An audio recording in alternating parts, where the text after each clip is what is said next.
Good morning, everyone. Bachas, welcome to my channel for classes. बच्चा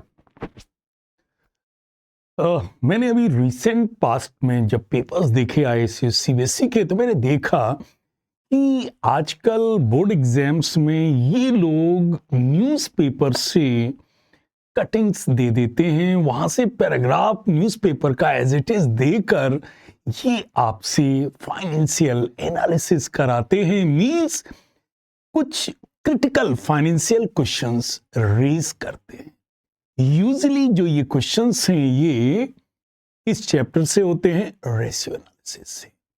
क्योंकि हम लोग रेशियो एनालिसिस की सिग्निफिकेंस या why do we calculate that हम लोग तो बहुत कम ध्यान देते हैं, तो मैंने कहा चलो बच्चों की हेल्प करते हैं और रेशियोज को टू द पॉइंट आपके सामने रखते हैं। दो छोटे छोटे वीडियोस बनाने की कोशिश करूंगा जहां पे रेशियोज की सिग्निफिकेंस आपको बताऊं, ठीक है ना। चलिए, बच्चा टॉपिक का नाम है important points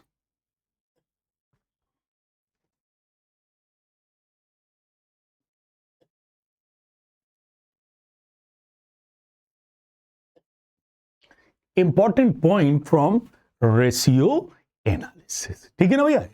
to the point बात कर रहा हूं। पहला पॉइंट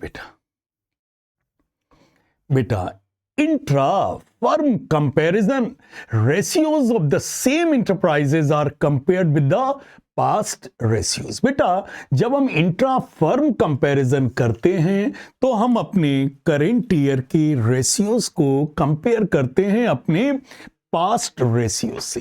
तो हम अपनी ही फर्म के प्रेजेंट रेशियोज को जब पास्ट रेशियो से कंपेयर करते हैं तो हम इसे कहते हैं इंट्रा फर्म कंपैरिजन। और मेरे बच्चा जब हम अपने फर्म के करेंट रेशियोज को, अपने फर्म के रेशियोज को दूसरे फर्म या कॉर्पोरेट या कंपनीज के रेशियो से कंपेयर करते हैं तो भैया हम इसे क्या कहते हैं, inter firm comparison. Is it clear? बोलिए बेटा। और बेटा जब हम दो इंडस्ट्री के रेशियो को कंपेयर करते हैं, is it clear, when ratio is compared with the industry average at the same point of time it is called cross sectional analysis. We call it cross sectional analysis. Clear? Okay बेटा, ideal current ratio 2:1 है, ideal liquid ratio 1:1 है, ideal date equity ratio 2:1 है। जी God sir. Next one, liquidity ratios measures the short term solvency which means with which, so liquidity ratio measures the short term solvency which means the ability of the enterprises to meet short-term obligation as and when they become due। तो liquidity ratios में बच्चा हम firm की short term solvency को major करते हैं कि क्या शॉर्ट रन में हम क्रेडिटर्स को उनका पैसा एज एंड व्हेन ड्यू पे कर सकते हैं या नहीं कर सकते हैं। और बेटा शॉर्ट टर्म सॉल्वेंसी के लिए हम लोग जो जो रेशियोज निकालते हैं, one is current ratio and the other one is called quick ratio. बेटा आप जानते हैं quick ratio is also known as acid test ratio. Quick ratio को बेटा हम लोग और क्या कहते हैं, एसिड टेस्ट रेशियो कहते हैं। पक्का? जहां तक फार्मूले का सवाल है बेटा वो तो आपको याद होगा। करेंट रेशियो का फार्मूला है बेटा current assets upon current liability, और बेटा क्विक रेशियो का या एसिड टेस्ट रेशियो का फार्मूला है बेटा liquid assets upon current liability. और बच्चा आप जानते हैं current asset minus liquid asset. बेटा करेंट असेट और लिक्विड असेट्स के बीच में कौन है बेटा, इन्वेंट्री एंड प्रीपेड एक्सपेंस। तो बताओ बेटा करंट असेट और लिक्विड असेट्स के बीच में कौन है, प्रीपेड एक्सपेंसेस और liquid assets. Okay, also the objective of current ratio is to measure the ability of the firm to meet its short-term obligation as and when due। बेटा current ratio हम major करते हैं ये पता लगाने के लिए कि क्या बेटा फर्म अपने शॉर्ट टर्म ऑब्लिगेशन को क्या पे कर सकती है as and when due. In other words objective is to measure the safety margin available for short term creditors। ये पता लगाने के लिए करते हैं is it clear current ratio कि बेटा क्या हमारे पास इतनी करंट असेट हैं कि हम अपनी करंट लायबिलिटी को एज एंड व्हेन ड्यू पे कर सकते हैं। सो नॉर्मली एक आइडियल करंट रेशियो अभी मैंने कहा था यदि करंट असेट 2 रुपए की हैं तो करंट लायबिलिटी क्या होनी चाहिए 1 रुपी। इसका मतलब फर्म के पास 1 रुपी की लायबिलिटी करंट लायबिलिटी को पे करने के लिए एक आइडियल सिचुएशन में डबल अमाउंट की क्या होनी चाहिए करंट असेट्स होनी चाहिए। फर्म के पास 1 रुपी करंट लायबिलिटी को पे करने के लिए क्या होनी चाहिए 2 रुपीस की करंट असेट्स होनी चाहिए, जिससे कि कुछ करंट असेट्स रिकवर ना भी हो पाए तब भी हम immediately current assets current liabilities का पेमेंट कर सके। ओके और सर करंट असेट्स क्या हैं बेटा, करंट असेट्स क्या हैं। Current assets refer to those assets which are either in the form of cash. बेटा करंट असेट वो असेट्स हैं जो या तो cash which are in the form of cash, या तो वो कैश ही होती हैं जैसे कैश एंड बैंक, या कैश इक्विवेलेंट है, मतलब जरूरत पड़ने पर हम चाहें तो उसे कैश में कन्वर्ट कर सकते हैं जैसे शॉर्ट टर्म इन्वेस्टमेंट या बैंक में हमारे पैसा हो, और are held for their conversion into cash within operating cycle or 12 months from the date of balance sheet। या वो असेट्स जिन्हें हम ऑपरेटिंग साइकिल के अंदर या 12 महीने के अंदर कैश में रियलाइज कर सकते हैं। तो बेटा करंट असेट्स वो असेट हैं जो तो या तो कैश हैं या कैश इक्विवेलेंट हैं, या जिन्हें ऑपरेटिंग साइकिल पीरियड के अंदर या 12 मंथ्स के अंदर हम कैश में कन्वर्ट कर सकते हैं। ओके करंट लायबिलिटीज क्या है बेटा, करंट लायबिलिटीज वो ऑब्लिगेशन हैं जिन्हें हमें या तो ऑपरेटिंग साइकिल पीरियड के अंदर पे करना होता है या जिन्हें 12 मंथ्स के अंदर पे करना पड़ता है। तो जिन लायबिलिटीज को हमको ऑपरेटिंग साइकिल पीरियड या 12 मंथ्स के अंदर पे करना पड़ता है हम उन्हें क्या कहते हैं, हम कहते हैं करंट लायबिलिटी। आइए बेटा क्विक रेशियो क्यों निकालते हैं। Quick ratio measures the ability of the firm to meet it short term obligation as and when due without relying upon the realisation of inventory. तो बेटा लिक्विड असेट्स या quick ratio या liquid ratio या acid test ratio क्या measure करता है कि क्या फर्म के पास यदि क्रेडिटर्स आ जाएं, करंट लायबिलिटी वाले आ जाएं, तो क्या हम इमीडिएटली विदाउट वेट किए क्या उनका इमीडिएट पेमेंट करने की पोजीशन में है या नहीं है। Is it clear. तो क्या फर्म के पास इतनी अवेलेबल असेट्स हैं, क्या फर्म के पास इस तरीके की करंट असेट्स अवेलेबल हैं जो तुरंत करंट लायबिलिटी को पे करने की एबिलिटी रखती हैं या नहीं रखती हैं। Is it clear. क्योंकि आप जानते हैं कुछ करंट असेट्स हैं which can not be easily converted into cash. These two assets are inventory and prepaid expenses। तो मेरे बेटा quick ratio measures the ability of the firm to meet its short-term obligation as and when due without relying upon the realization of inventory and prepaid expenses। तो यदि हम inventory और prepaid expenses से पैसा को हटा दें तो क्या हम बाकी असेट से क्या अपनी करंट लायबिलिटी को पे करने की एबिलिटी रखते हैं कि नहीं। सो बेटा आइडियल क्विक रेशियो इज 1:1। मतलब हमारे पास करंट लायबिलिटी यदि 1 है तो यदि हमारे पास लिक्विड एसेट्स कितनी होनी चाहिए, 1 होनी चाहिए, जिससे कि कभी भी करंट लायबिलिटी आ जाए we can pay them immediately. So ideal quick ratio is 1:1।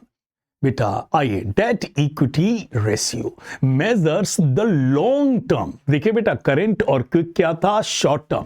Debt equity ratio measures the long-term solvency. It shows the firm's ability to pay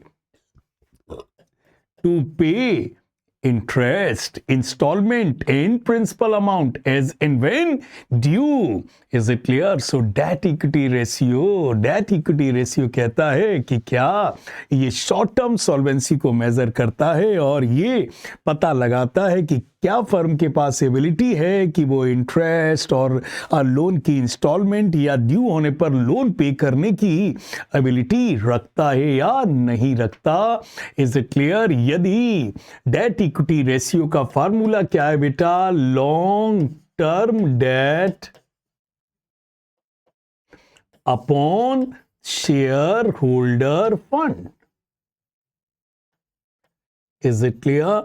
तो बेटा डेट इक्विटी रेशियो एक तरीके का कैपिटल स्ट्रक्चर बताता है कि फर्म बेटा लोन एक्सटर्नल लोन पर ज्यादा रिलाई कर रही है या इक्विटी मींस शेयर होल्डर्स पर अपने शेयर होल्डर्स के मनी पे ज्यादा रिलाई कर रही है। तो यदि फर्म लॉन्ग टर्म डेट्स पर ज्यादा रिलाई कर रही है तो डेट इक्विटी रेशियो हाई होगा, और यदि फर्म लॉन्ग टर्म डेट्स पर कम रिलाई कर रही है और शेयर होल्डर्स फंड पर ज्यादा रिलाई कर रही है तो रेशियो लो होगा। तो बताओ, in the case of low date equity ratio, यदि डेट इक्विटी रेशियो क्या है, लो है, तो इसका मतलब क्या हुआ, इसका अर्थ क्या हुआ?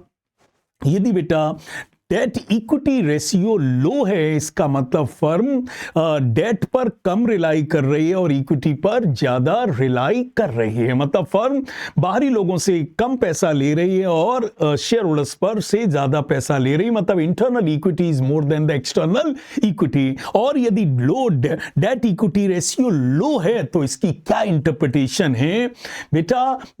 इसकी पहला अर्थ है क्रेडिटर्स के लिए।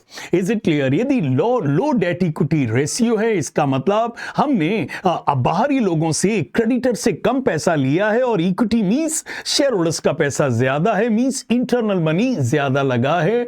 Is it clear? इससे क्रेडिटर्स हमेशा सेफ रहते हैं क्योंकि एक्सटर्नल मनी से ज्यादा क्या है, इंटरनल मनी है। तो for creditor there is a larger margin of safety as equity is more than the debts. तो यदि इक्विटी ज्यादा है और डेट कम है तो डेट्स बड़ा सिक्योर महसूस करते हैं कि भैया हमसे ज्यादा पैसा तो इक्विटी वालों ने लगाया हुआ है। Is it clear? और जहां तक फर्म का सवाल है, इज इट क्लियर भैया जी, फर्म का सवाल है, debt servicing is less burdensome. इसका मतलब डेट इक्विटी रेशियो लो है, मतलब डेट से कम पैसा लिया है, तो डेट सर्विसिंग मींस डेट्स पर इंटरेस्ट वगैरह बेटा हमें बहुत कम देना है और हमारे ऊपर इंटरेस्ट बर्डन ज्यादा नहीं है। हमें लोन रीपेमेंट, क्रेडिटर्स के पेमेंट वगैरह या लोन के पेमेंट्स वगैरह का बर्डन हमारे पास बहुत ज्यादा नहीं है, मतलब डेट सर्विसिंग ज्यादा नहीं है। और बेटा जब आप बेटा इक्विटी से ज्यादा पैसा लेते हैं और डेट से कम पैसा लेते हैं तो बेटा क्या होता है, क्रेडिटर्स का या एक्सटर्नल लोगों का लोन जिनसे लिया है उनका मैनेजमेंट में जो इंटरफेरेंस है वो कम होगा क्योंकि हमने लोन से ज्यादा पैसा लिया नहीं है। डेट इक्विटी रेशियो यदि कम है, इसका मतलब डेट से कम पैसा लिया है तो जो बाहर के जो लोन वाले हैं उनका मैनेजमेंट में इंटरफेरेंस कम होगा। Is it clear? और बेटा हमने जब लोन से कम पैसा लिया और इक्विटी का पैसा ज्यादा लगाया है तो उस वक्त पड़ने पर, जरूरत पड़ने पर हम चाहें तो डेट से और पैसा, लोन से और पैसा रेज कर सकते हैं क्योंकि हमसे आउटसाइडर रिलाई करेंगे, क्योंकि इसमें कंपनी का ज्यादा पैसा लगा है देन डेट्स का। So you can raise more money from the outside in the future. And the last one is it clear भैया जी, जब आप डेट से less benefit of the trading on equity when ROI is more than interest rate. तो बेटा जब ROI ज्यादा है किससे? इंटरेस्ट रेट से। Is it clear? मतलब कंपनी ज्यादा कमा रही है और इंटरेस्ट रेट कम है, और आप ऐसे वक्त में भी डेट से कम पैसा ले रहे हैं, तो इसका मतलब आप ट्रेडिंग ऑन इक्विटी का प्रॉपर यूज नहीं कर पा रहे हैं। इफ योर आरओआई, यदि आपका डेट इक्विटी रेशियो लो है, यदि आपका डेट इक्विटी रेशियो क्या है? लो है। और किस परिस्थिति में लो है? जबकि आपका आरओआई, रिटर्न ऑन इन्वेस्टमेंट, मतलब कंपनी की अर्निंग आर्गेनिक बैंक से मिलने वाले इंटरेस्ट से ज्यादा है। तो क्या कंपनी गलती कर रही है? इसका मतलब ऐसे में कंपनी ट्रेडिंग ऑन इक्विटी का, so more debts less benefit of the trading on equity, इसका मतलब कंपनी ट्रेडिंग ऑन इक्विटी का बेनिफिट नहीं ले रही है।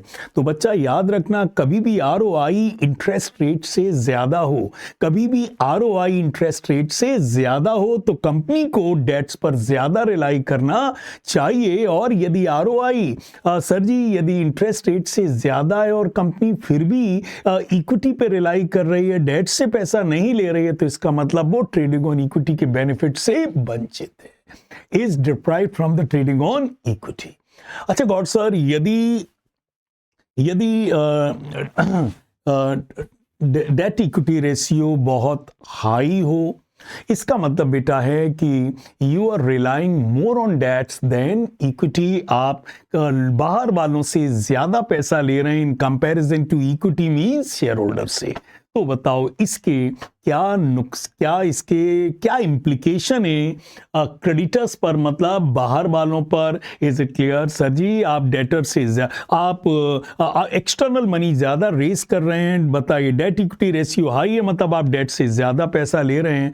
तो बेटा क्रेडिटर्स जो बाहरी लोग हैं वो हमेशा, उनके लिए मार्जिन ऑफ सेफ्टी बहुत कम रहता है, बिकॉज आपका अपना पैसा कम लगा है और आप बाहर के पैसे पर रिलाई कर रहे हैं। तो बेटा क्रेडिटर्स दैट इज आउटसाइडर के लिए मार्जिन ऑफ सेफ्टी कम बचता है। Okay, so they are unsafe. और फर्म का जहां तक सवाल है, बताइए जब आप डेट्स पर ज्यादा, date equity ratio is high means आप डेट पर ज्यादा रिलाई कर रहे हैं। जब आप डेट्स पे ज्यादा रिलाई कर रहे हैं तो आपकी डेट सर्विसिंग, आपका डेट्स पर इंटरेस्ट बहुत हाई होगा, आपको इंटरेस्ट और इंस्टॉलमेंट देने का आपको पड़ेगा। सो आपकी डेट सर्विसिंग क्या होगी? बहुत हाई होगी। Is it clear? और जब आप डेट से मनी ले रहे हैं, लोन से पैसा ले रहे हैं, जैसे लोग आईएमएफ से जो कंट्रीज लोन लेती हैं, तो आपने सुना होगा कि आईएमएफ बहुत इंटरवीन करती है। ऐसे ही जब आप एक्सटर्नल सोर्सेज से डेट्स लेते हैं तो कंपनी के मैनेजमेंट में क्या करने लगते हैं? उनका इंटरफेरेंस बढ़ जाता है। ओके, नेक्स्ट वन, यदि आपका डेट इक्विटी रेशियो हाई है means already debts are more than equity. बेटा ऐसे में इज इट क्लियर, आपके पास और लोन रेस करने की एबिलिटी कम हो जाती है। बस एक फायदा हाई डेट इक्विटी रेशियो में होता है, कब? यदि ROI is more than interest rate. If ROI is more than interest rate, तो क्या समझाया जाता है? इफ कंपनी का ROI, return on investment, interest rate से ज्यादा है, तो कंपनी को ऐसे में किस पे रिलाई करना चाहिए? Company should rely more on debts than equity in order to have an advantage of trading on equity. तो जब भी कंपनी का डेट इक्विटी रेशियो हाई होता है, इज इट क्लियर? और यदि कंपनी में आरओआई ज्यादा है और बैंक लोन कम इंटरेस्ट पर दे रहा है, तो कंपनी अब ट्रेडिंग ऑन इक्विटी का एडवांटेज ले लेती है। Clear? Debts to total assets ratio, debts to total asset ratio ISC में कहते हैं, और total assets to debt ratio is it clear? CBSE में कहते हैं। सर इस रेशियो से क्या पता चलता है? सर गॉड सर, इसका फार्मूला है long term debt upon total asset. CBSE में कहते हैं टोटल असेट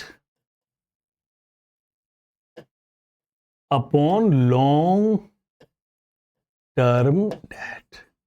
तो बेटा यदि जो आपके पास टोटल असेट हैं, इज इट क्लियर, और उसमें लॉन्ग टर्म डेट्स का पैसा यदि कम है, और तो बताइए सर टोटल असेट्स कहां से आती हैं, तो लॉन्ग टर्म डेट से या इक्विटी से आती हैं। तो बताओ बेटा debts to total asset ratio और total assets to debt ratio क्या मेजर करता है? Proportion of total assets finance with debt. तो बेटा इस रेशियो से पता चलता है कि टोटल असेट्स कितनी है जो डेट से फाइनेंस है, टोटल असेट्स में कितनी पार्ट है जो डेट से क्या है, फाइनेंस है। इसका मतलब it measures the safety margin available to supplier of the long term debts. यदि सर जी यदि टोटल असेट यदि 100 रुपए की है बेटा और डेट यदि 20 रुपए का है, तो बताओ बेटा डेट के पास कितने रुपए का मार्जिन है? 80 रुपए का मार्जिन है। मतलब यदि टोटल असेट्स में 20 रुपए की ही असेट हमने डेट से ली है, तो बताओ भैया डेटर्स के पास कितना मार्जिन है? सर 80 रुपए का मार्जिन है। और भैया यदि टोटल असेट में 40 रुपए की असेट्स हमने डेट से ली है, तो इसका मतलब 100 रुपए में से 100 रुपए की असेट्स में से 40 रुपए की असेट्स हमने डेट्स के थ्रू ली है। इसका मतलब डेटर्स के लिए अभी भी मार्जिन कितना है? 60 है, विच इज रीजनेबली गुड। लेकिन बेटा यदि टोटल असेट में यदि डेट 80 रुपीस का है, तो उनका मार्जिन कितना बचता है? 20 रुपए बचता है। मतलब आउटसाइडर हैं जो आपको लोन दे रहे हैं, वो क्या करते हैं, उनको मार्जिन कम लगता है और they feel unsafe about that. Is it clear? वो क्या करते हैं? They feel unsafe about that. So क्या है बेटा? Debts to total asset ratio, the total assets to debt ratio measures the proportion of total assets financed with debts. It means the safety margin available to the supplier of the long term debts or the extent to which debt is being covered by the asset. इसका मतलब भैया तो जितने dates कम होंगे और asset ज्यादा होंगी, dates will be secured, और जितने डेट्स ज्यादा होंगे और असेट कम होंगी, डेट्स के पास रिस्क कवरेज मार्जिन कम होता है and they feel slightly unsafe. Is it clear? They not comfortable with such companies. Clear? Okay. Proprietary ratio भैया पहले फार्मूला, प्रोप्राइटरी रेशियो का फार्मूला है शेयर होल्डर फंड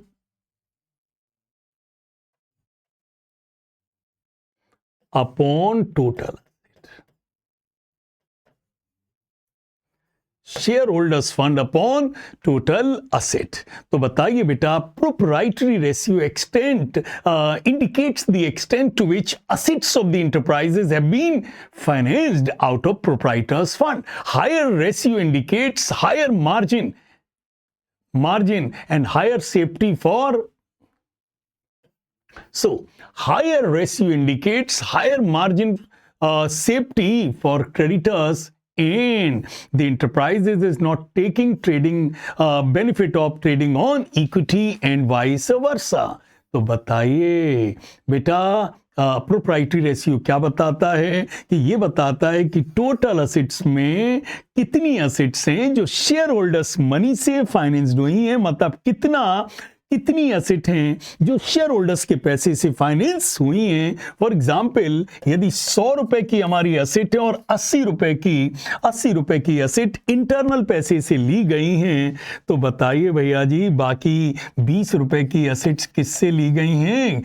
सर जी आउटसाइडर के पैसे से ली हैं। तो भैया जी जितना, तो बताइए 100 रुपए में से 80 रुपए की असेट हमने शेयर होल्डर्स के पैसे में से ली हैं, तो बताइए भैया सिर्फ कितनी असेट्स हमने आउटसाइडर पैसे से ली हैं? 20। तो outsiders will feel safe about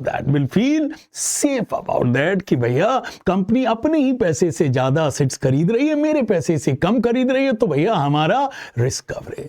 लेकिन बेटा यदि उल्टा हो जाए, एक कंपनी 100 रुपए में से 20 रुपए की असेट शेयर होल्डर्स के पैसे से खरीद रही है, मतलब एक्सटर्नल पैसे से कितनी खरीद रही है?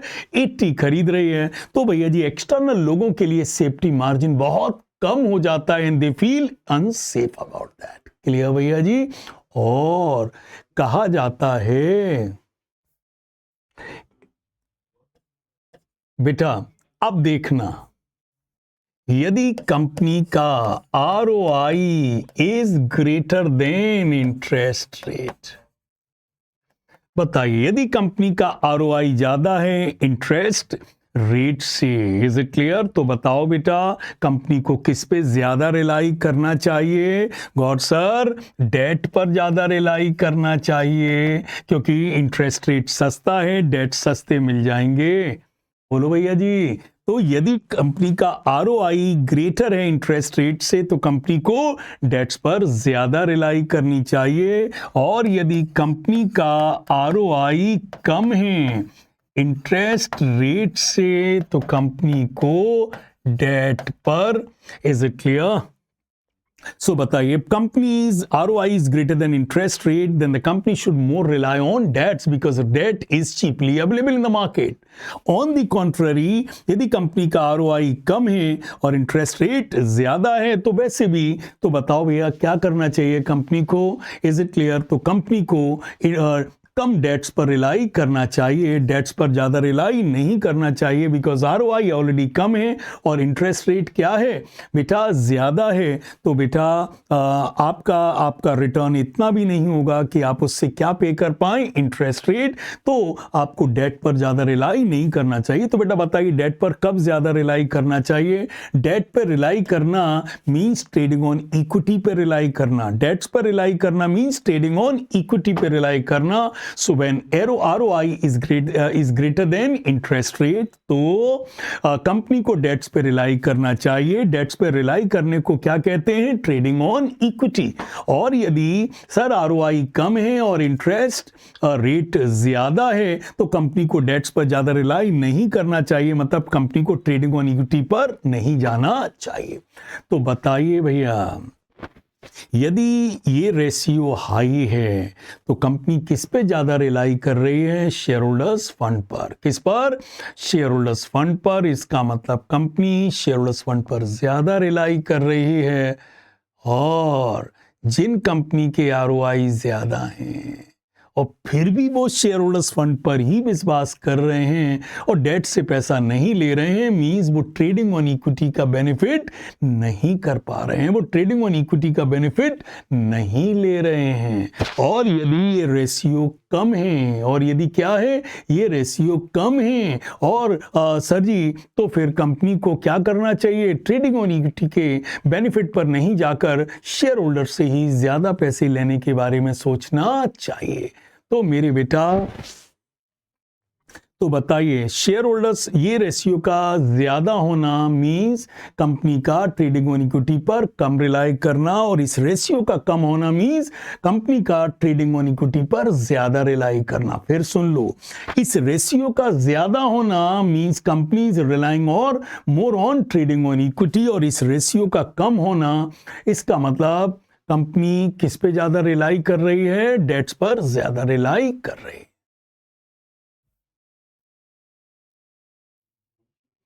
इंटरेस्ट कवरेज रेशियो, बेटा इंटरेस्ट कवरेज रेशियो, इसका फार्मूला बेटा है PBIT, that is profit before interest and tax upon fixed interest charges. बेटा, तो क्या फार्मूला इंटरेस्ट कवरेज रेशियो का? PBIT upon fixed interest charges. So बच्चा, interest coverage ratio indicates that how many times firm can pay interest on long term borrowings out of profit. It tells about the debt servicing. तो बताओ बेटा, ये ratio बताता है कि company अपने profit से, profit before interest and tax से, how many times company can pay interest on its borrowings, interest on its borrowing. बेटा, ये रेशियो जितना ज्यादा होता है, उतनी कंपनी की एबिलिटी ज्यादा होती है, उतने गुना ज्यादा होती है प्रॉफिट से इंटरेस्ट पे करने की। और ये रेशियो जितना लो होता है, इसका मतलब कंपनी के पास इंटरेस्ट पे करने की आउट ऑफ प्रॉफिट एबिलिटी उतनी कम है। तो बताइए बेटा, ये रेशियो जितना हाई होता है उतनी कंपनी की डेट सर्विसिंग अच्छी होती है, और ये रेशियो जितना कम होता है बेटा उतनी डेट सर्विसिंग खराब मानी जाती है। Next one sir, working capital turnover ratio. Working capital turnover ratio बेटा, इसका फार्मूला क्या है? Net revenue from operation upon working capital. क्या फार्मूला है sir? Net revenue from operation upon working capital. Clear? चलो, तो बेटा बताइए क्या है working capital turnover ratio? Working capital turnover ratio indicates the firms ability to generate revenue from operation. Working capital turnover ratio indicates the firm's ability to generate revenue from operation, means firm अपनी working capital से, is it clear, working capital को revenue from operation में, is it clear, कितने times convert करने की ability रखती है। So working capital turnover ratio indicates the firms ability to generate revenue from operation. ये रेशियो यदि हाई है, इसका मतलब more efficient the management and utilisation the working capital. यदि ये रेशियो हाई है, इसका मतलब वर्किंग कैपिटल बहुत तेज रेवेन्यू फ्रॉम ऑपरेशन में कन्वर्ट हो रही है, मींस कंपनी में वर्किंग कैपिटल मैनेजमेंट एफिशिएंट है। और बेटा यदि ये रेशियो कम है तो कंपनी में एबिलिटी नहीं है कि वो अपनी वर्किंग कैपिटल को रेवेन्यू फ्रॉम ऑपरेशन में बहुत फास्ट कन्वर्ट कर पाए। तो बेटा इस रेशियो का ज्यादा होना मींस वर्किंग कैपिटल मैनेजमेंट का अच्छा होना, means convertibility of the working capital into revenue from operation is good, but इसका कम होना इस बात को इंडिकेट करता है कि कंपनी का वर्किंग कैपिटल मैनेजमेंट अच्छा नहीं है और कंपनी अपनी वर्किंग कैपिटल को रेवेन्यू फ्रॉम ऑपरेशन में बहुत स्लो कन्वर्ट कर रही है। Okay, next one, inventory turnover ratio. बेटा फार्मूला क्या है इसका? Cost of revenue from operation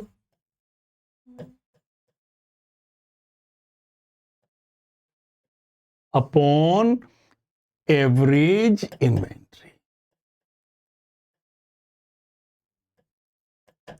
तो बेटा बताइए क्या है inventory turnover ratio? Inventory turnover ratio indicates the speed with which inventory is converted into revenue from operation. बेटा ये inventory turnover ratio inventory management का एक मैकेनिज्म है जिसमें ये देखा जाता है how fast are inventory is converted into revenue from operation.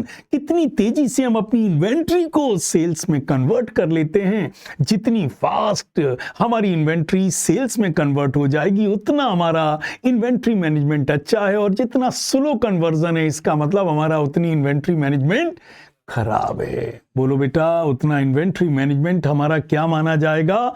खराब माना जाएगा। बोलो भैया जी, क्लियर?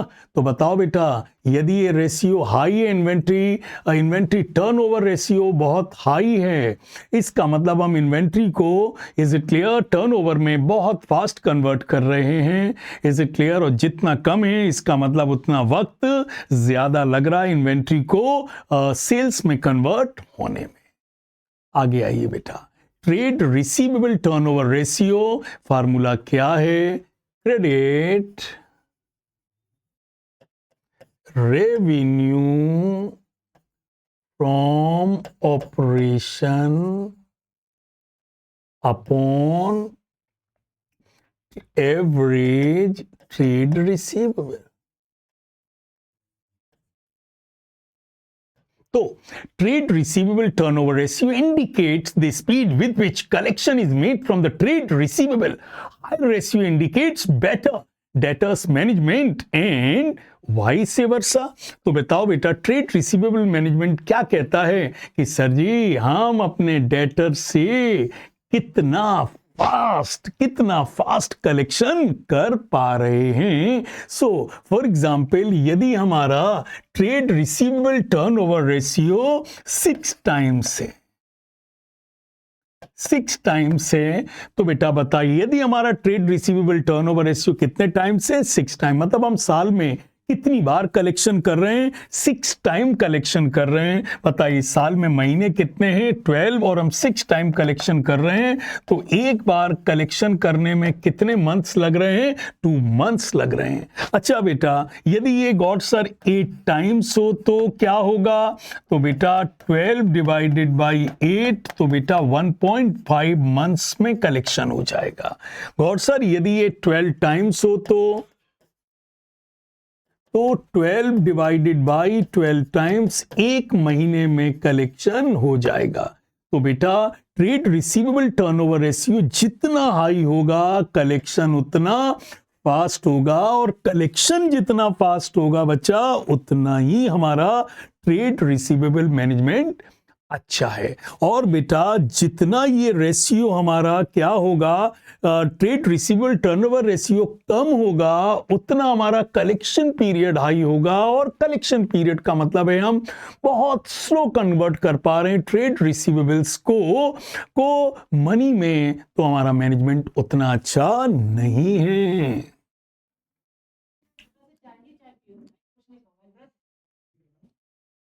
बोले भैया, अब बेटा याद रखना, बेटा ट्रेड रिसीवेबल टर्नओवर रेशियोज निकालते समय सिर्फ ट्रेड रिसीवेबल लीजिएगा। क्या लीजिएगा, only trade receivable are taken for this purpose, provision for doubtful debts is not considered. बेटा इसको आप कंसीडर मत करिएगा। अच्छा बेटा, कभी कभी क्वेश्चन आए पास्ट बोर्ड में कि बेटा कभी कभी हमें यार ओपनिंग ट्रेड रिसीवेबल या डेटर ही नहीं दिए, कभी कभी प्रॉब्लम आती है हमें क्लोजिंग ट्रेड रिसीवेबल या डेटर ही नहीं दिए, या सर या क्रेडिट सेल्स ही नहीं दिए, तो क्या करें, कैसे निकालें।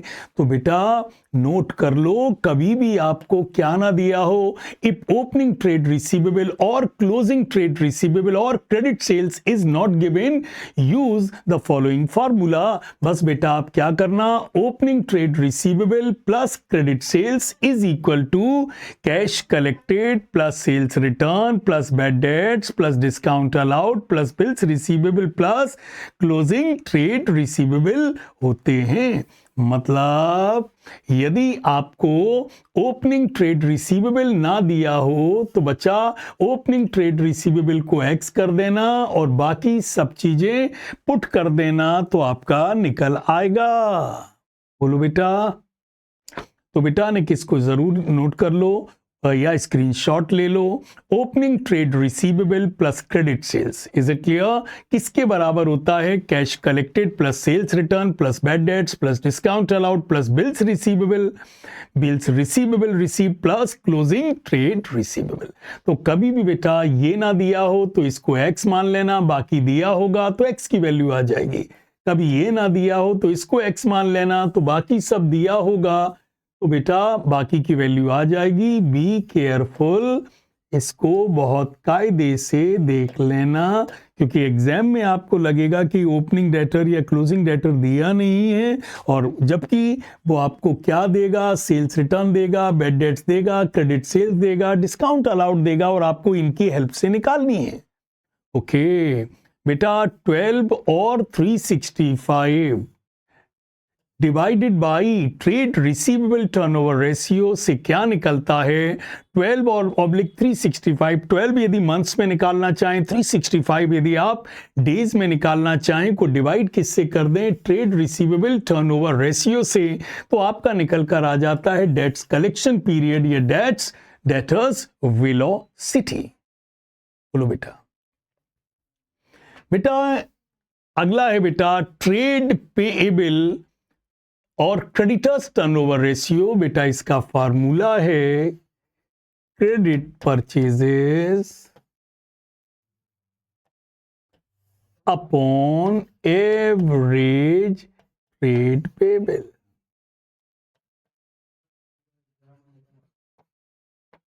Is it clear? चलिए, तो बेटा बताइए, ट्रेड पेबल और creditors turnover ratio indicates the speed with which creditors are paid by the business. Higher the ratio, shorter is the payment period and vice versa. तो बताइए, जितना ये रेशियो ज्यादा है उतना higher the ratio shorter the payment period, and बेटा जितना ratio ये कम है उतना बेटा आपका बेटा पेमेंट पीरियड क्या होगा, ज्यादा होगा। क्लियर? तो बेटा बताइए, यदि आपके क्रेडिट परचेजेस 1 लाख हैं और आपका एवरेज ट्रेड पेबल 25,000 है, तो बताओ बेटा कितना आएगा, 4 टाइम्स। यदि बेटा हम 12 को डिवाइड कर दें 4 से, तो बताओ बेटा कितने मंथ्स लग जाते हैं हमें पेमेंट करने में, कितने मंथ्स लग जाते हैं हमें पेमेंट करने में, 3 मंथ्स लग जाते हैं। अच्छा गौर सर, यदि ये 1 लाख हो और ये 20,000 हो ट्रेड पेबल, तो बेटा आएगा 5 टाइम्स, और बेटा 12 डिवाइडेड बाई 5, तो कितने मंथ्स लगेंगे, 2.4 मंथ्स लगेंगे। Is it clear? तो बेटा जितना ये रेशियो ज्यादा होगा उतना, is it clear, payment period कम होगा, और जितना ये रेशियो कम होगा उतना पेमेंट पीरियड ज्यादा होगा। क्लियर? ऐसे ही बेटा डेटर की तरीके से कभी कभी हमें ओपनिंग क्रेडिटर्स नहीं दिए होते हैं, कभी क्लोजिंग नहीं दिए होते हैं, तो कभी क्रेडिट परचेज ही नहीं दिया होता है, और इनफैक्ट हमें क्या दिया रहता है क्वेश्चन में, हमें दिया रहता है और सारी इंफॉर्मेशन। तो बेटा इस फॉर्मूले को यूज कर लेना, तो आपकी ये मिसिंग इंफॉर्मेशन निकल आएंगी। क्या करना, opening trade payable plus credit purchase बराबर होता है cash paid, purchase return, discount receive, bills payable accepted और क्लोजिंग ट्रेड पेबल के बराबर। तो बेटा इस फार्मूले की हेल्प से आप क्या निकाल सकते हैं बच्चा, आपको यदि ओपनिंग ट्रेड पेबल ना दिया हो तो इसे x मान लेना, बाकी दिया है बाकी पुट कर देना, तो x की वैल्यू आ जाएगी।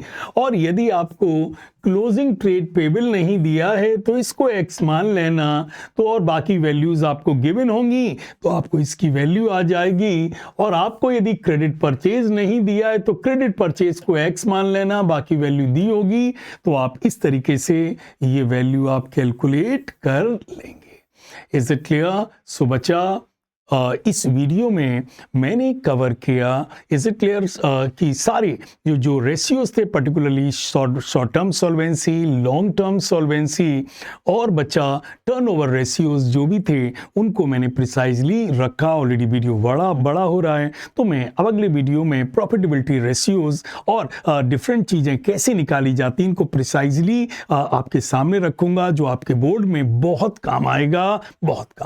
ठीक है, आप फार्मूले तैयार करो, मैं इंटरप्रिटेशन तैयार कर रहा हूं, अदरवाइज भैया थ्योरी में आप झोंका खा जाएंगे, बिकॉज आपको यदि सिग्निफिकेंस नहीं पता होगी या ये रेशियोज क्यों कैलकुलेट किए जाते हैं, तो आप उन जो आपको आर्टिकल्स दिए जाएंगे न्यूज़पेपर को, आप उनको समझ नहीं पाएंगे कि ये क्या पूछ रहे हैं और हमें क्या बताना है। So bacha, that's for today. Rely on us. We rely on lot of experience, bacha. Thank you.